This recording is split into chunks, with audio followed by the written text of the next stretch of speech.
Welcome to this Operations Bridge video tutorial. In this video, you will learn how to use CA-signed certificates in Operations Bridge products. CA-signed certificates are certificates that have been signed by a trusted certificate authority, short CA. First, we will have a look at the role of certificates in transport layer security and why you should use TLS. Then I will show you typical connections in Operations Bridge where TLS is used, and I will talk about why you should use CA-issued certificates and not so-called self-signed certificates.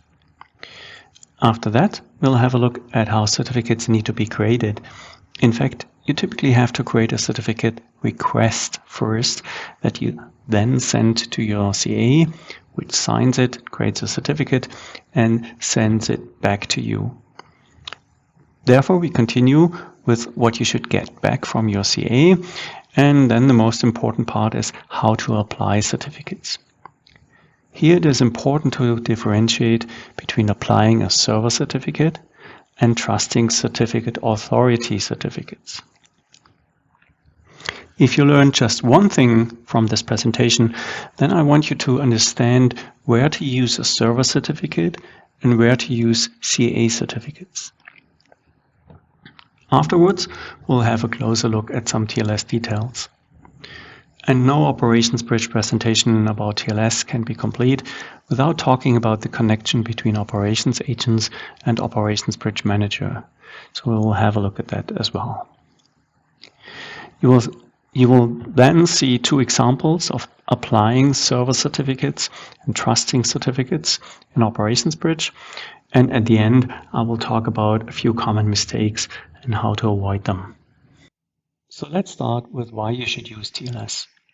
It's basically because of three reasons. First, you want privacy. You send information about your business critical servers across the network, and you want to make sure that this is kept confidential. Second, as OpsBridge also allows you to execute commands on those servers, you want to make sure that no one in the middle tampers with those commands and changes a command call. So the integrity of a message should be assured. And third, you want to make sure that the server you connect to and to which you send your login password is in fact the server he claims to be. Authenticity. Transport layer security provides all that through the use of certificates. We don't go into the details here how exactly TLS works, but if you're interested in those details, you find a lot of resources on the internet. Although TLS is used in many places, the typical connection where TLS is used and where it is very visible is when you access our web-based UIs using HTTPS. When connecting to a web server using HTTPS, you should see this log icon in your browser toolbar, and when you hover over it or click on it, what exactly you have to do depends on your browser, you should see that the connection is secure. And you can even view details and look at the server certificate using your browser. So the connection between your web browser and the various OpsBridge UIs is one example where TLS is used. Here the web browser is the client which connects to the web server, the server. But there are also other clients like the SiteScope, USMDB or BPM local clients that we have in Operations Bridge. They also connect to a server using HTTPS.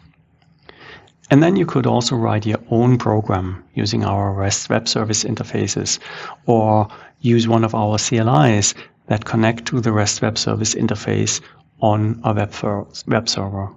In that case, your program or the CLI is the client that connects to a server.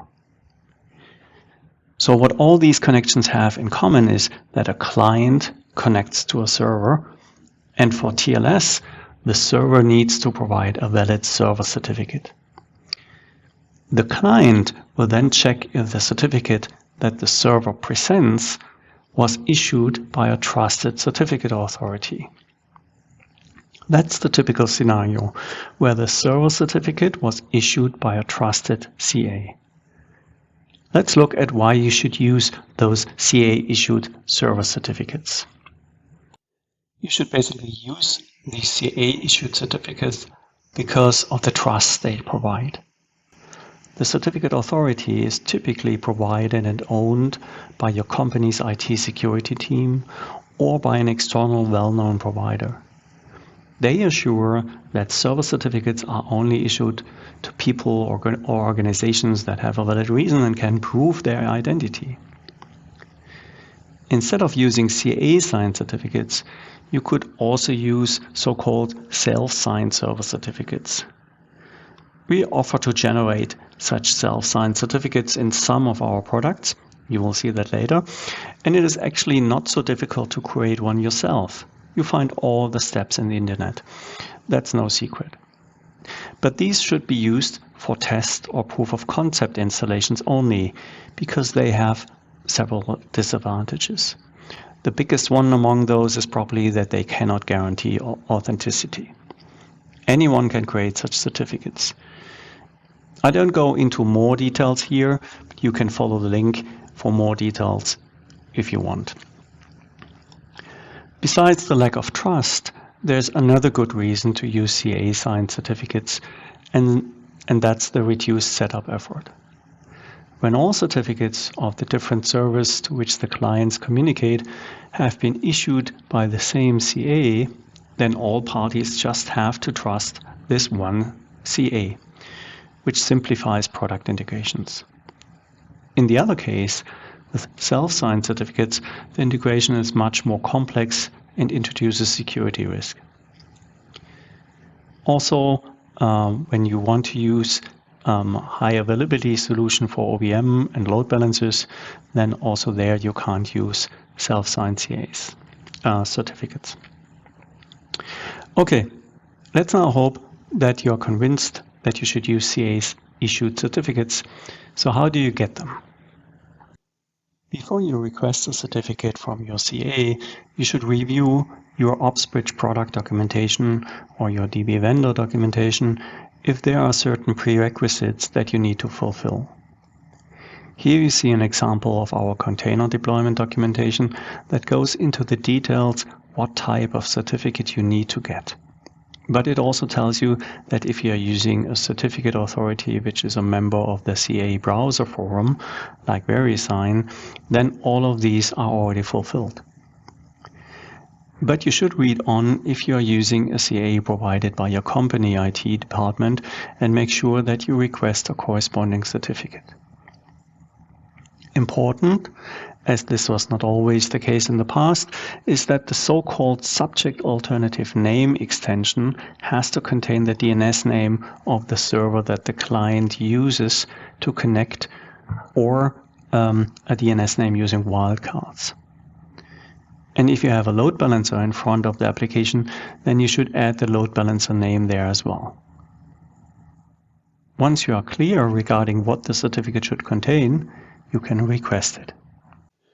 Also here you should check your OpsBridge documentation if we offer tools or examples how to request a certificate. If there's no special tool provided, then you will use KeyTool. KeyTool is a key and certificate management utility which is part of Java. With KeyTool, you will have to generate a private key first and then create a certificate request. In all cases, you will be asked to specify a password to protect the private key that only you should know. You will then get a certificate request file, which you will have to send to your certificate authority or upload its content. Now let's have a look at what you should get back from your certificate authority. Typically, you get a signed server certificate in PFX or P12 or JKS format. To use it, you will have to know the password for the private key. Again, what specific format you need is described in your product documentation. And if the format you got is not the required one, then you can use OpenSSL to convert what you got into other formats. There's lots of help available in the internet regarding format conversions. You might also get a CA certificate of the CA that signed the server certificate, if this is not already a well-known certificate authority used within your company. Or you get a CA certificate chain. This is even more likely, because in most cases your server certificate will not be signed by a top-level CA, but by an intermediate CA. Here you see such a certificate chain where the end entity certificate was signed by an intermediate CA, and the intermediate CA certificate was signed by a root CA. In such a case, the client has to trust both CA certificates, or in general all CA certificates within that chain. If you did not receive these CA certificates with your server certificate, then ask your IT department how you can obtain those. Although your browser client might already be set up to trust those CAs, you will need those CA certificates anyway for other clients. Now let's look at how you apply those certificates. The first part is to apply the server certificate. Many products allow you to upload such a certificate during the product installation, for example Operations Bridge Manager. Others start with HTTP or self-signed certificates, but allow you to add a CA-signed certificate after the installation, like SiteScope, which provides a hardening tool to do that, and also the corresponding documentation. I will show you both ways later live. Then in part 2, you have to make sure that your clients trust the certificate authorities of your CA chain. So what were the typical clients we talked about? First of all, of course, your browsers. You might use several different browser versions on several systems. All of them need to trust the CA. If they don't already do that, then you have to import the CA certificates into your browser trust store. How exactly you do that depends on your browser, but you find this typically in the browser settings under security. I will also show you that in the demo. But the browsers are not the only clients you have to care about. If you are using one of our local clients, then please check your local client documentation how to trust CA certificates. For example, the SiteScope local client on Windows uses the Windows Trust Store, the same store as used by Google Chrome and Microsoft Edge browsers, but the USMDB local client uses its own CA Certs Trust Store. But these are not the only connections where TLS is used. TLS can also be used for connections between an application and a database. Here the application acts as a client accessing the database server, or for connections between two servers integrations. In Operations Bridge, for example, the data flow probe is used to retrieve data from an APM server and to integrate it into a UCMDB server. In that case, the DFP acts as client accessing two servers. SiteScope offers the URL monitor. If it checks a HTTPS URL, then SiteScope, which itself is a server, acts as a client accessing another server. These programs typically do not use the OS or browser trust store, but their own trust store. So you will have to check the corresponding product documentation how to add CA certificates to that store. Quite often you will find documentation that tells you to use KeyTool to add certificates to a CA Certs Trust store. But some products offer more convenient ways to do that via hardening tools or even using a user interface. Here you see some examples. This is the SiteScope UI, which allows you to connect to a server. It will then retrieve the server certificate and all CA certificates, if they are included, and allows you to import one or more of those into its trust store. Very convenient. It also allows you to import a CA certificate from a file. Another example is the Operations Bridge container deployment. Here you can drag and drop CA certificates as part of the deployment process. For the data flow probe and the UCMDB local client, there is no such upload feature available, but the documentation describes how you can use KeyTool to trust certificates. Now let's have a look at some more TLS details. Sometimes you will be asked to import a server certificate into a trust store, not a CA certificate, which is typically included into a trust store.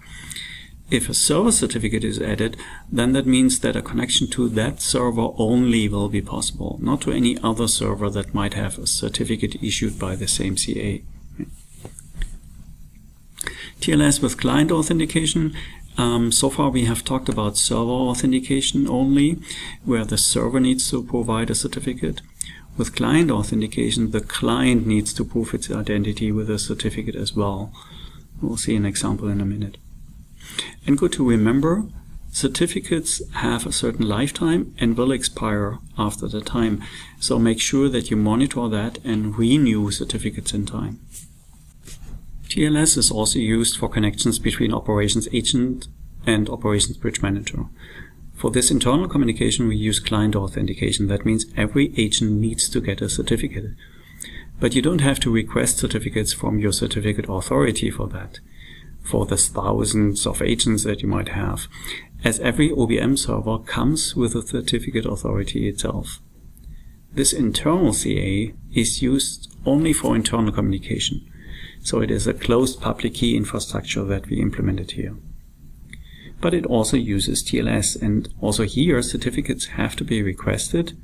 In this case, the operations agent provides the OB-Search tool to do that, and OBM provides a certificate management UI, which allows you to grant or renew certificates.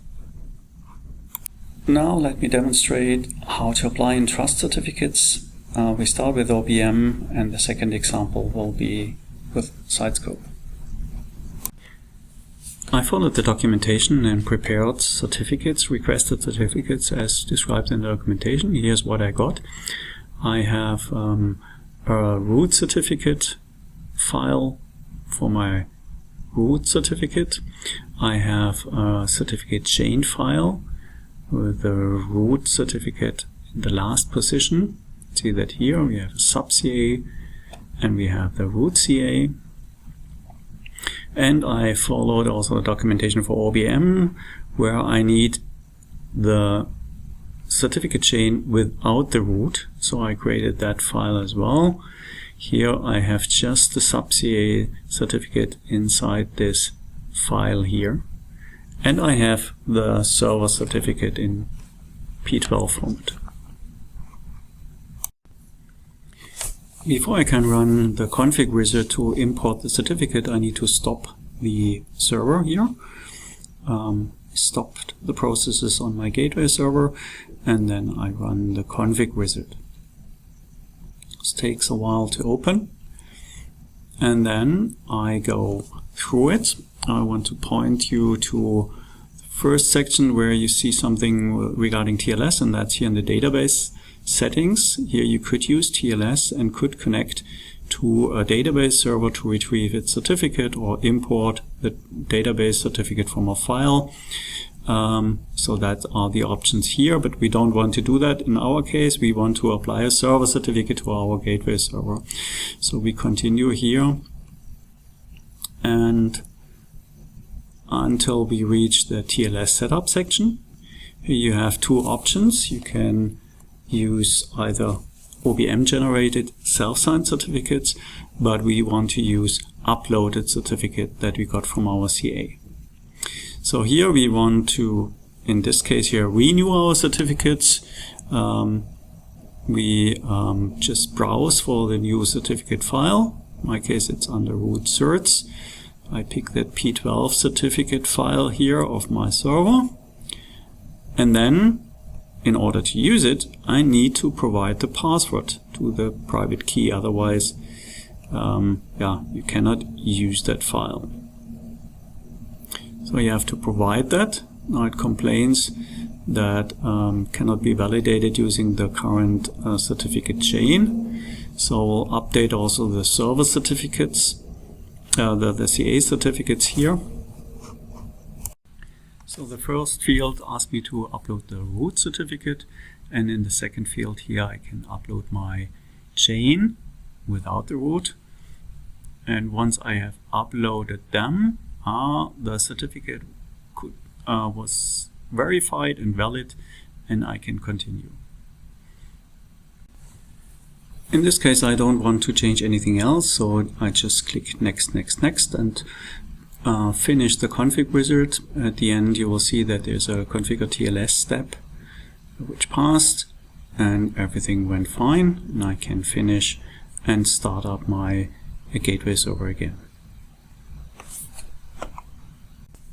Now let me show you what would happen if I would try to connect to that system from a new system with a new browser that never connected to such a system before, doesn't trust the certificate authorities yet. You would get a warning here, and the warning would say unknown issuer, right? So here in this case now, you have to go to your browser settings and view the certificates and import trusted certificate authority certificates. Here you see under authorities the item sub-CA and item root CA certificates are not listed, but you can import them. I have the two PEM files here. I first import the root CA, trust the CA to identify websites, and then I also import the sub-CA. Both need to be imported. Trust this. Okay, and here this browser here does not show it immediately. First have to click OK. But if you open it up again, search for it, and you will see that the root CA and sub CA are now included. And if I refresh now the connection, then that security problem goes away, and I can see that this server now has a certificate signed by my sub CA. Here you saw that I used Firefox as a browser. In the next example, I will show you another one.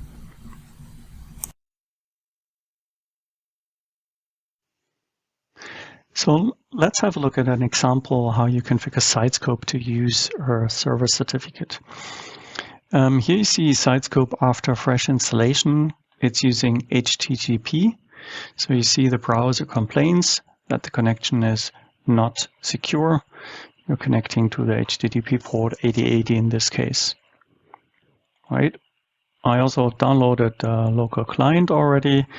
The local client, I can start that, and I can connect also using the local client to my SiteScope server, but only using HTTP.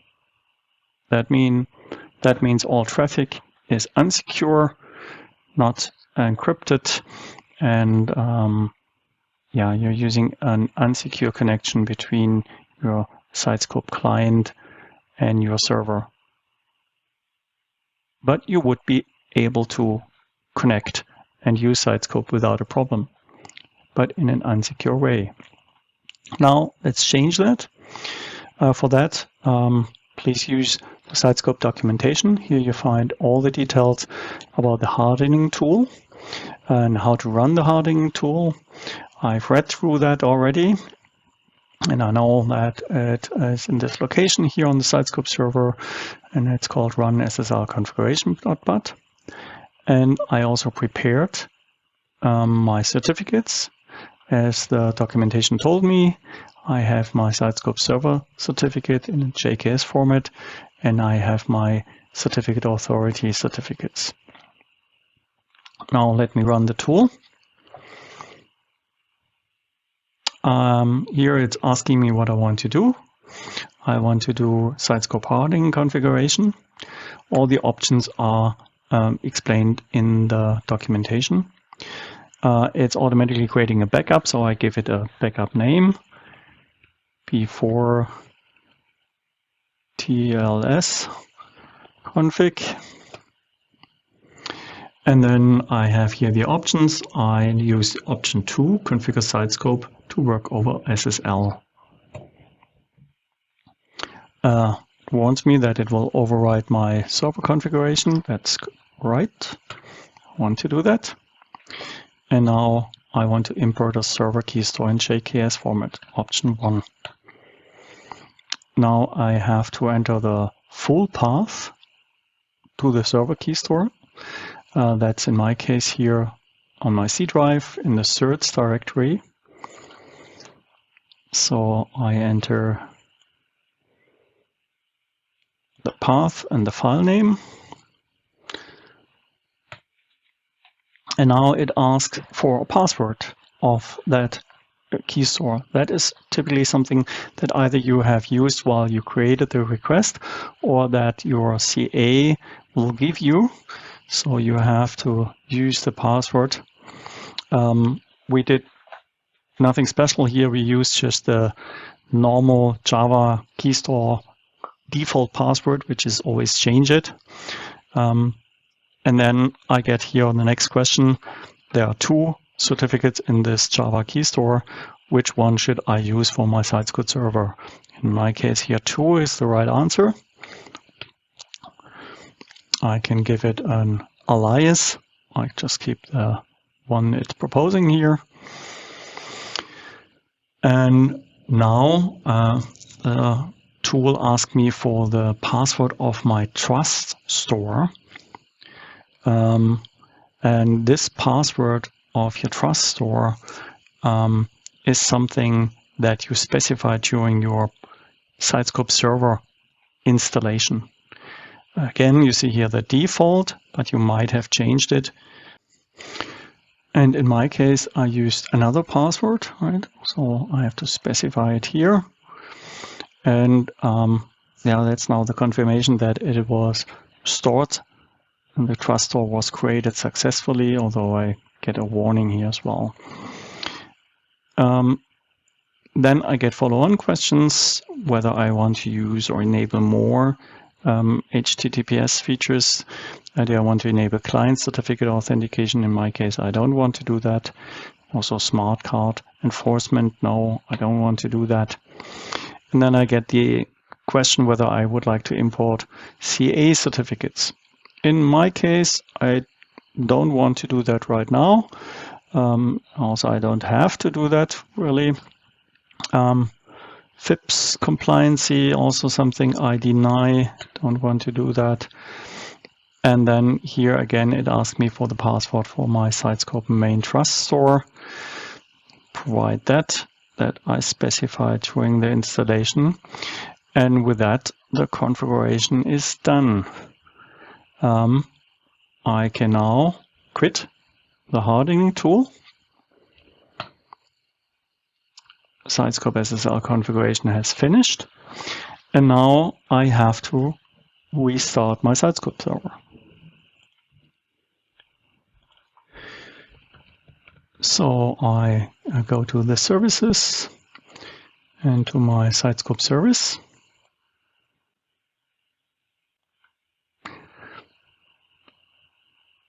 Here it is. And I just do a restart. This takes a while. Then once the SiteScope service has been restarted, SiteScope will take some time to start up. So let's have a look. Of course, the connection to the HTTP 8080 port is now no longer possible.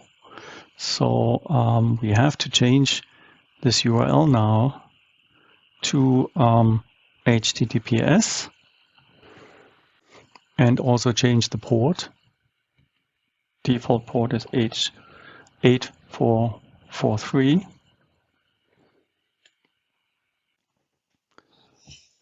Okay, but what I get now here is that my browser is not complaining that still the connection is not secure. And it gives me the detail here, certificate authority invalid, right? Because my browser does not yet trust the certificate authority. Here, item R&D sub CA. So what I have to do now is I have to add my certificate authority by going to the browser settings. You can search for certificates. In my case here it is Google browser, Google Chrome browser. I go to certificate, manage certificates.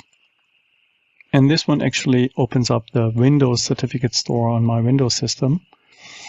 and I can here now import root certificate authorities and intermediate certificate authorities.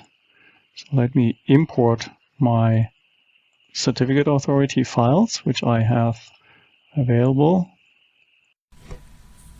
Also here I import the root certificate. Here you see that per default it does not show my PEM files, but you can import them nevertheless. I first import here the root CA. It asks me here where to store it, so I store it in the trusted root authorities store. And once this is done, I can go to the intermediate certificate authorities tab. Let's check first here whether it was imported. Yes, it was. Then we can go in here and import there the intermediate authority certificate. Again, you see it. The browser is able to import all different formats, and including PEM files. So now the import was successful. We have both CAs imported, and if we refresh, also here in Chrome here nothing happens. That is Chrome's behavior. So in this case you have to close the browser. Refresh is not enough. Start it up again and connect to the site again. And now the certificate error is gone. And you can check in your browser that the connection is secure. Now let's also have a look at our SiteScope client that we want to use. Here we now also no longer can connect to the HTTP port, so we have to change the URL here to HTTPS.